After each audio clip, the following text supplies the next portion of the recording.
நாகப்பட்டினம் மாவட்டம் திருமருகலை அடுத்த திருக்கண்ணபுரத்தில் அமைந்துள்ள பழமை வாய்ந்த சௌரிராஜ பெருமாள் ஆலயம் அமைந்துள்ளது.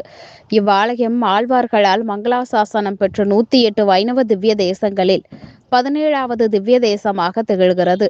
பல்வேறு சிறப்புகள் பெற்ற இந்த ஆலயத்தில் ஆண்டுதோறும் மாசிமக பெருவிழா 15 நாட்கள் நடைபெறுவது வழக்கம். அதன்படி இந்த ஆண்டிற்கான மாசிமக பெருவிழா கடந்த 5ஆம் தேதி கொடியேற்றத்துடன் தொடங்கி நடைபெற்று வருகிறது.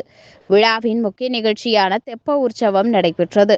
முன்னதாக பெருமாள் திருமஞ்சனம் நடைபெற்றது.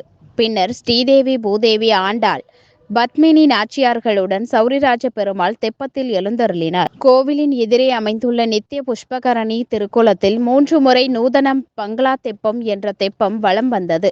தெப்பத்தில் பக்தி பாடல், இன்னிசை நிகழ்ச்சி மற்றும் நாதஸ்வர இன்னிசையும் நடைபெற்றது.